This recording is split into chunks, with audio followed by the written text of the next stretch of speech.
ಸದಾನಂದ ಸ್ವಾಮಿ ಮಠ ಅಂತ ಇಲ್ಲಿ ಒಂದಿದೆ, ಪಳೆಯುಳಿಕೆಯಾಗಿದೆ.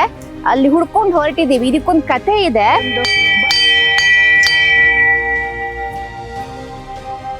ಬಸ್ರೂರಿನ 7 ಗ್ರಾಮದಲ್ಲಿ ಸುಮಾರು 100ಕ್ಕೂ ಹೆಚ್ಚಿನ ದೇವಸ್ಥಾನ ಇದೆ. ಇಡೀ ಬಸ್ರೂರಲ್ಲಿ 100ಕ್ಕೂ ಹೆಚ್ಚಿನ ದೇವಸ್ಥಾನ. ಬಸ್ರೂರಲ್ಲಿ 7 ಗ್ರಾಮ ಇದೆ. ಕೆಲವೊಂದಿಷ್ಟು ದೇವಸ್ಥಾನಗಳು ಜನ ಮನ್ನಣೆಯನ್ನ ಗಳಿಸಿದ್ರೆ, ಕೆಲವೊಂದಿಷ್ಟು ದೇವಸ್ಥಾನಗಳು ಈ ರೀತಿ ಆಗಿದೆ. ನಮ್ಮ ಇತಿಹಾಸ, ನಮ್ಮ ಸಂಸ್ಕೃತಿ, ನಮ್ಮ ದೈವಿಕ ಆರಾಧನೆ, ದೇವರ ಆರಾಧನೆಯನ್ನ ಎತ್ತಿ ತೋರಿಸುವಂತ ದೇವಸ್ಥಾನಗಳ ಗತಿ ಈ ರೀತಿ ಆಗಿದೆ ನೋಡಿ.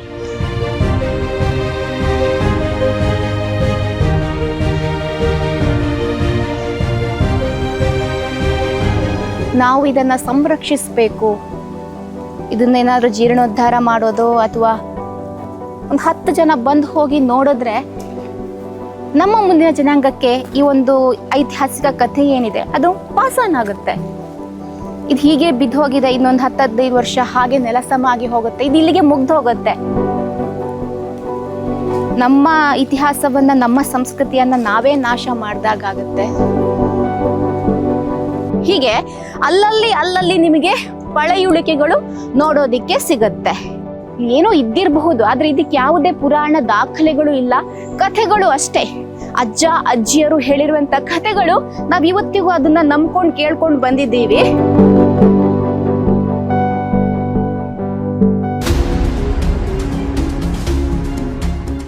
ಸಮಸ್ತ ವೀಕ್ಷಕರಿಗೂ ನಮಸ್ಕಾರ. ನಾವಿವತ್ತು ಬಸ್ರೂರ್ನ ಗುಪ್ಪೆ ಹಾಡಿಲಿದ್ದೀವಿ. ಒಂದ್ ಕಾಡಲ್ಲಿ ನಡ್ಕೊಂಡು ಹೋಗ್ತಾ ಇದ್ದೀವಿ. ಇಲ್ಲೇನ್ ಮಾಡ್ತಾ ಇದ್ದೀವಿ ಅಂದ್ರೆ ಸದಾನಂದ ಸ್ವಾಮಿ ಮಠ ಅಂತ ಇಲ್ಲಿ ಒಂದಿದೆ, ಪಳೆಯುಳಿಕೆಯಾಗಿದೆ.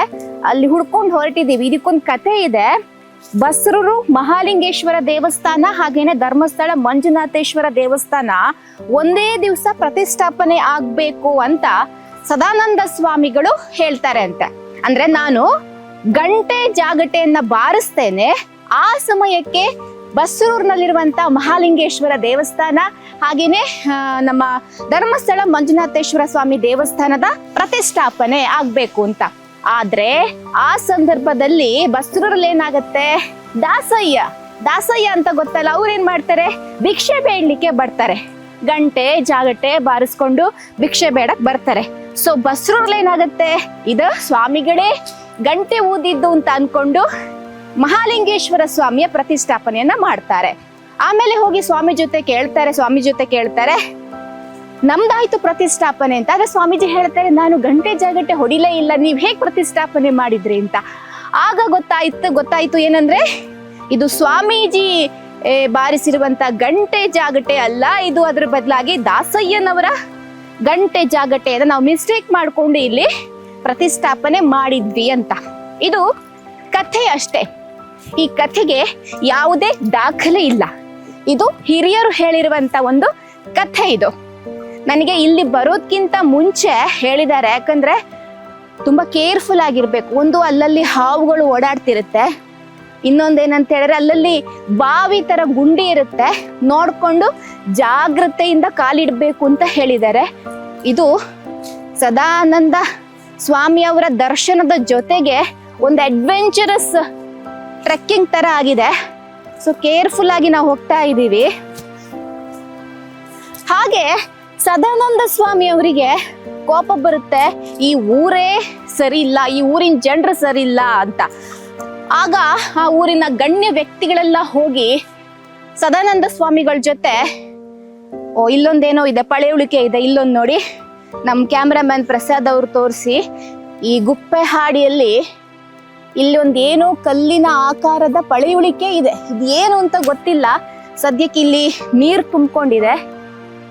ಹೀಗೆ ಅಲ್ಲಲ್ಲಿ ನಿಮಗೆ ಪಳೆಯುಳಿಕೆಗಳು ನೋಡೋದಿಕ್ಕೆ ಸಿಗುತ್ತೆ ನೋಡಿ. ಒಂದು ಚೌಕಾಕಾರದ ಒಂದು ಕಲ್ಲಿನ ಪಳೆಯುಳಿಕೆ. ಇದು ಏನೋ ಇದ್ದಿರಬಹುದು, ಆದ್ರೆ ಇದಕ್ಕೆ ಯಾವುದೇ ಪುರಾಣ ದಾಖಲೆಗಳು ಇಲ್ಲ, ಕಥೆಗಳು ಅಷ್ಟೇ. ಅಜ್ಜ ಅಜ್ಜಿಯರು ಹೇಳಿರುವಂತ ಕಥೆಗಳು ನಾವ್ ಇವತ್ತಿಗೂ ಅದನ್ನ ನಂಬ್ಕೊಂಡು ಕೇಳ್ಕೊಂಡು ಬಂದಿದ್ದೀವಿ. ಇದನ್ನ ಕಂಡವರು ಬಲ್ಲವರು ಐತಿಹಾಸಿಕ ತಜ್ಞರು ಯಾರು ಇಲ್ಲ. ಸದ್ಯದ ಮಟ್ಟಿಗೆ ನಮಗೆ ಗೊತ್ತಿದ್ದ ಪ್ರಕಾರ ಯಾರು ಇಲ್ಲ.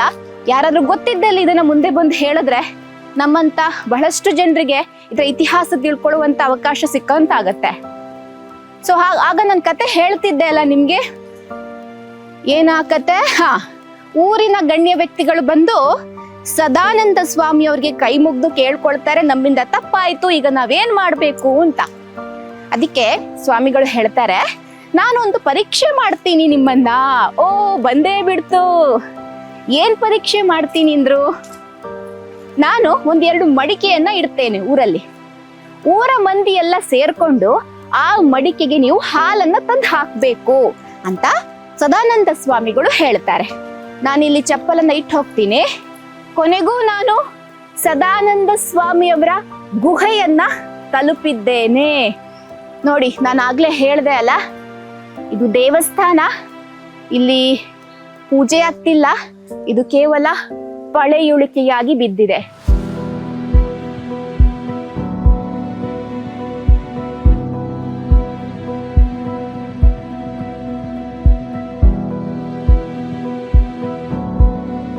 ಬನ್ನಿ ನಾವು ಹಾಗೆ ಮುಂದೆ ಹೋಗೋಣ. ಹಾಗೆ 2 ಮಡಿಕೆಯನ್ನ ಇಡ್ತಾರೆ, ಅದಕ್ಕೆ ಊರ ಮಂದಿ ಎಲ್ಲ ತಂದು ಹಾಲು ಹಾಕ್ತಾರೆ. ಊರ ಮಂದಿ ಏನ್ ಅನ್ಕೊಳ್ತಾರೆ, ಒಬ್ಬ ಹಾಲು ಹಾಕಿದ್ರೆ ನಾನು ಅದಕ್ಕೆ ನೀರ್ ಹಾಕ್ಬೋದು, ಹಾಗಾಗಿ ಹಾಲು ಯಾರು ಹಾಕಿದ್ರು ನೀರ್ ಯಾರು ಹಾಕಿದ್ರು ಅಂತ ಜನರಿಗೆ ಗೊತ್ತಾಗೋದಿಲ್ಲ ಅನ್ಕೊಂಡು ಊರ ಮಂದಿ ಎಲ್ಲ ಸೇರ್ಕೊಂಡು ತಂದು ಹಾಕಿದ್ದೇನು ಹಾಲಲ್ಲ, ಬದಲಾಗಿ ನೀರೇ. ಕೊನೆಗೆ ಮಡಿಕೆಯನ್ನ ನೋಡ್ತಾರೆ, ಮಡಿಕೆ ನೋಡಿದಾಗ ಅಲ್ಲಿ ಹಾಲಿಲ್ಲ, ಬರೀ ನೀರೇ. ಆಗ ಸ್ವಾಮೀಜಿಗೆ ಮತ್ತೆ ಕೋಪ ಬರುತ್ತೆ. ಮೊದಲನೇದಾಗಿ ಗಂಟೆ ಜಾಗಟೆ ಬಾರಿಸ್ತೇನೆ, ಪ್ರತಿಷ್ಠಾಪನೆ ಮಾಡಿ ಅಂದವರು ಆ ಮಾತನ್ನ ತಪ್ಪಿದ್ರು ಊರ ಮಂದಿ. ಎರಡನೇದಾಗಿ ಅವರ ಸತ್ವ ಪರೀಕ್ಷೆ ಮಾಡಿದಾಗ ಹಾಲಿನ ಬದಲಾಗಿ ಎಲ್ಲರೂ ನೀರು ತಂದು ಹಾಕಿದ್ರು. ಆಗ ಕೋಪಗೊಂಡಂತ ಸ್ವಾಮೀಜಿ ತುಂಬಾ ಬೇಜಾರ್ ಮಾಡ್ಕೊಂಡು ಈ ಕಾಡಿನತ್ತ ಬರ್ತಾರೆ. ಈ ಕಾಡಿಗೆ ಬಂದು ಇಲ್ಲಿ ಮೌನ ವ್ರತವನ್ನ ಸ್ವೀಕಾರ ಮಾಡಿ ನೆಲೆಯೂರ್ತಾರೆ. ಇಲ್ಲಿ ಒಂದು ಗುಹೆ ಆಕಾರ ಇದೆ. ಸೊ ನೋಡಿ, ಅಲ್ಲಿ ನಿಮಗೆ ಕಾಣಿಸ್ತಾ ಇದೆಯಲ್ಲ, ಆ ಗುಹೆಯ ಮೂಲಕ ಕಾಶಿಗೆ ಹೋಗ್ತಾರೆ ಅನ್ನುವ ಒಂದು ಕಥೆ ಇದೆ. ಅದ್ರೊಳಗಡೆ ಬಾವಿ ಇದೆ ಅನ್ನುವಂತ ಕೂಡ ಒಂದು ಕಥೆ ಇದೆ. ಯಾರು ನೋಡಿದವರು ಬಲ್ಲವರು ಯಾರೂ ಇಲ್ಲ. ನಾನು ಆಗ್ಲೇ ಹೇಳಿದೆ ಅಲ್ಲ, ಇದೆಲ್ಲವೂ ಕೂಡ ಕೇವಲ ಕಥೆಗಳು, ನಾನು ಕೇಳಿದ್ದು ಹೇಳಿದ್ದು ಅಷ್ಟೇ. ದಾಖಲೆಗಳು ಎಲ್ಲೂ ಇಲ್ಲ. ನಮ್ಮ ಮುಂದೆ ಇರುವಂತ ದಾಖಲೆ ಅಂದ್ರೆ ಈ ಪಳೆಯುಳಿಕೆ ಬಿದ್ದಿರುವಂತಹ ಒಂದು ದೇವಸ್ಥಾನ, ಸದಾನಂದ ಸ್ವಾಮಿ ಮಠ, ಸದಾನಂದ ಸ್ವಾಮಿ ದೇವಸ್ಥಾನ ಅಷ್ಟೇ. ಇಲ್ಲಿ ಯಾವುದೇ ಕೆತ್ತನೆಗಳು ಇಲ್ಲ, ಕತೆಗಳು ಹೇಳ್ತಾ ಇಲ್ಲ. ಸುತ್ತ ಕಾಡಿದೆ, ತಂಪಾದ ಗಾಳಿ ಬೀಸ್ತಾ ಇದೆ.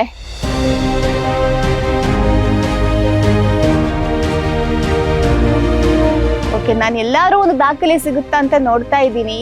ಇದ್ಯಾರೋ ಕೊಟ್ಟಿರೋದು, ಶಿಲ್ಪ ಶ್ರೀ ವಿಠಲಾಚಾರ್ಯ ಭಕ್ತಿಪೂರ್ವಕ ಸಮರ್ಪಣೆ ಅಂತ ಅಷ್ಟೇ. ಇದು ನೋಡಿ, ರಸ್ಟ್ ಹಿಡಿದು ಹೋಗಿದೆ. ಇದನ್ನ ಎಂತ ಒಂದು ಬಸ್ರೂರಿನ 7 ಗ್ರಾಮದಲ್ಲಿ ಸುಮಾರು 100ಕ್ಕೂ ಹೆಚ್ಚಿನ ದೇವಸ್ಥಾನ ಇದೆ. ಇಡೀ ಬಸ್ರೂರಲ್ಲಿ 100ಕ್ಕೂ ಹೆಚ್ಚಿನ ದೇವಸ್ಥಾನ. ಬಸ್ರೂರಲ್ಲಿ 7 ಗ್ರಾಮ ಇದೆ. ಕೆಲವೊಂದಿಷ್ಟು ದೇವಸ್ಥಾನಗಳು ಜನ ಮನ್ನಣೆಯನ್ನ ಗಳಿಸಿದ್ರೆ, ಕೆಲವೊಂದಿಷ್ಟು ದೇವಸ್ಥಾನಗಳು ಈ ರೀತಿ ಆಗಿದೆ.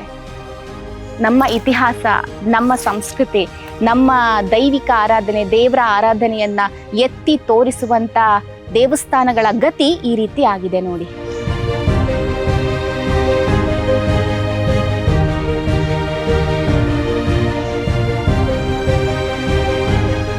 ಓಕೆ, ಈಗ ಒಂದು ದೇವಸ್ಥಾನದ ಪ್ರದಕ್ಷಿಣೆ ಹಾಕ್ತಾ ಇದ್ದೀವಿ. ನಾನು ಪ್ರದಕ್ಷಿಣೆ ಹಾಕೋ ಉದ್ದೇಶ, ಎಲ್ಲಿಯಾದ್ರೂ ನನಗೆ ಇತಿಹಾಸ ಸಾರುವಂತ ಅಂಶಗಳು, ಕೆತ್ತನೆಗಳು ಸಿಗುತ್ತಾ ಅಂತ ನಾನು ಹುಡುಕ್ತಾ ಹೊರಟಿದ್ದೀನಿ.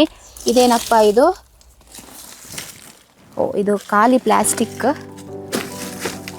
ಈ ಥರ ಹೋಗೋಣ, ಮುಂದೆ ಹೋಗೋಣ. ಈ ಕಲ್ಲುಗಳೆಲ್ಲ ಇಲ್ಲಿ ಅಲ್ಲಲ್ಲಿ ಬಿದ್ದಿದ್ದಾವೆ, ಈ ಕಂಬಗಳೆಲ್ಲ ಕಟ್ಟಾಗಿ ಬಿದ್ದಿದ್ದಾವೆ.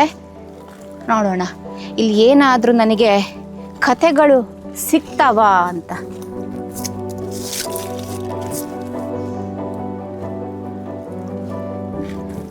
ಇಲ್ಲ, ಇದು ಕಂಬ ಕಟ್ಟಾಗಿ ಬಿದ್ದಿರೋದು. ಬಹುಶಃ ಇದು ಫೌಂಡೇಶನ್ ತರ ಅನ್ಸುತ್ತೆ. ಇದು ಕಟ್ಟಾಗಿ ಬಿದ್ದಿದೆ ನೋಡಿ, ಅವಶೇಷ ನೋಡಿ. ನಾವು ಇದನ್ನ ಸಂರಕ್ಷಿಸಬೇಕು. ಇದನ್ನೇನಾದ್ರೂ ಜೀರ್ಣೋದ್ಧಾರ ಮಾಡೋದು, ಅಥವಾ ಒಂದು 10 ಜನ ಬಂದು ಹೋಗಿ ನೋಡಿದ್ರೆ ನಮ್ಮ ಮುಂದಿನ ಜನಾಂಗಕ್ಕೆ ಈ ಒಂದು ಐತಿಹಾಸಿಕ ಕಥೆ ಏನಿದೆ ಅದು ಪಾಸ್ ಆನ್ ಆಗುತ್ತೆ. ಇದು ಹೀಗೆ ಬಿದ್ದು ಹೋಗಿದೆ, ಇನ್ನೊಂದು 10-15 ವರ್ಷ ಹಾಗೆ ನೆಲಸಮ ಆಗಿ ಹೋಗುತ್ತೆ, ಇದು ಇಲ್ಲಿಗೆ ಮುಗ್ದು ಹೋಗುತ್ತೆ. ನಮ್ಮ ಇತಿಹಾಸವನ್ನ, ನಮ್ಮ ಸಂಸ್ಕೃತಿಯನ್ನ ನಾವೇ ನಾಶ ಮಾಡ್ದಾಗತ್ತೆ. ಆ ಮೇಲ್ಗಡೆ ಏನಿದೆ ಗುಹೆ, ಅದ್ರ ಒಳಗಡೆ ಬಾವಿ ಇದೆ ಅಂತಲೂ ಹೇಳ್ತಾರೆ, ಬಟ್ ಅದನ್ನ ನಾನು ನೋಡಿಲ್ಲ. ಪ್ರಯತ್ನ ಮಾಡೋಣ, ಬಾವಿ ಇದೆಯಾ ಇಲ್ಲ ಅಂತ ನೋಡೋಣ. ಸೊ ಹೀಗೆ ಒಂದು ಪ್ರದಕ್ಷಿಣೆ ಹಾಕಲಿಕ್ಕೆ ಆಗ್ತಾ ಇಲ್ಲ. ದಟ್ಟ ಕಾಡಿನ ಮಧ್ಯದಲ್ಲಿರುವಂಥ ಒಂದು ಗುಹೆಯ ಹತ್ರ ನಾವಿದ್ದೇವೆ. ಈ ಪ್ರದಕ್ಷಿಣೆ ಇಲ್ಲೊಂದು ಮರ ಬಿದ್ದಿದೆ, ಬಹುಶಃ ಈ ವರ್ಷದ ಭಾರಿ ಮಳೆ ಬಂದಿತ್ತಲ್ಲ, ಅದಕ್ಕೆ ಇಲ್ಲಿ ಮರ ಬಿದ್ದುಬಿಟ್ಟಿದೆ, ಆಚೆ ಹೋಗೋದಿಕ್ಕಾಗೋದಿಲ್ಲ. ನಾವು ವಾಪಸ್ ಹೋಗೋಣ ಹಾಗೆ. ಸೊ ನನಗೇನು ಕುರುಹು ಸಿಗ್ತಾ ಇಲ್ಲ ಇಲ್ಲಿ, ಹೇಳಬೇಕು ಅಂದರೆ ಯಾವ ಕುರುಹು ಇಲ್ಲ ಇಲ್ಲಿ. ಕಂಬಗಳು ನೆಲಸಮ ಆಗಿರೋದು ಬಿಟ್ಟರೆ ಬೇರೆ ಯಾವ ಕೆತ್ತನೆಗಳು ನನಗೆ ನೋಡೋದಕ್ಕೆ ಸಿಗ್ತಾ ಇಲ್ಲ.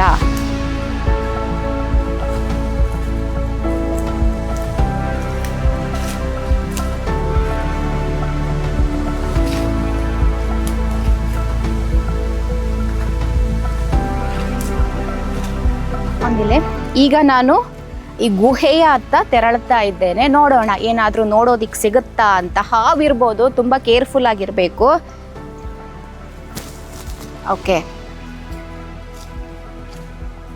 ಓಕೆ, ಇದ್ರ ಒಳಗಡೆ ಹುತ್ತ ಇದೆ, ಹಾವಿರ್ಬೋದು ಬಹುಶಃ. ಇಷ್ಟು ತಂಪಾದ ಜಾಗದಲ್ಲಿ ಹುತ್ತ ಇದೆ ಅಂತ ಹೇಳಿದ್ರೆ ಬಹುಶಃ ಅಲ್ಲಿ ಹಾವು ಖಂಡಿತ ಇದ್ದೇ ಇರುತ್ತೆ.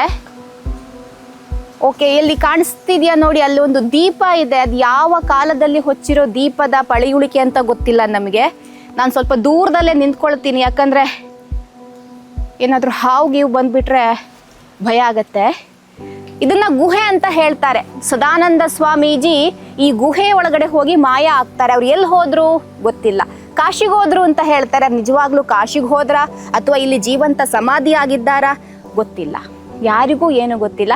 ಸದ್ಯಕ್ಕೆ ನಮಗೆ ಕಾಣಿಸ್ತಿರೋದಿಷ್ಟೇ, ಗುಹೆ ಇದೆ, ಗುಹೆಯ ಒಳಗಡೆ ಹುತ್ತ ಇದೆ, ಅಲ್ಲಿ ತುಂಬ ತಂಪಾದ ವಾತಾವರಣ ಇರೋದ್ರಿಂದಾಗಿ ಅಲ್ಲಿ 100% ನಾಗರ ಹಾವು ಅಥವಾ ಯಾವುದೇ ಹಾವು ಇದ್ದೇ ಇರಬಹುದು. ಹಾಗೆ ಇಲ್ಲಿ ಪೂಜೆ ಆರಾಧನೆ ಮಾಡ್ತಾ ಇದ್ದದ್ದಕ್ಕೆ ಕುರುಹುವಾಗಿ ಅಲ್ಲಿ ದೀಪ ಕೂಡ ಇದೆ. ಇದಿಷ್ಟೇ ನಮಗೆ ಇಲ್ಲಿ ಸಿಕ್ಕಿರುವಂಥದ್ದು, ಸದಾನಂದ ಸ್ವಾಮಿಯ ಮಠದಲ್ಲಿ ಸಿಕ್ಕಿರುವಂಥ ಕುರುಹು ಇದಿಷ್ಟೇ. ವೀಕ್ಷಕರೇ, ನಮ್ಮ ಇವತ್ತಿನ ಈ ಸಂಚಿಕೆ ನಿಮಗೆಲ್ರಿಗೂ ಇಷ್ಟ ಆಗಿದೆ ಅಂತ ಅಂದ್ಕೊಳ್ತೀನಿ.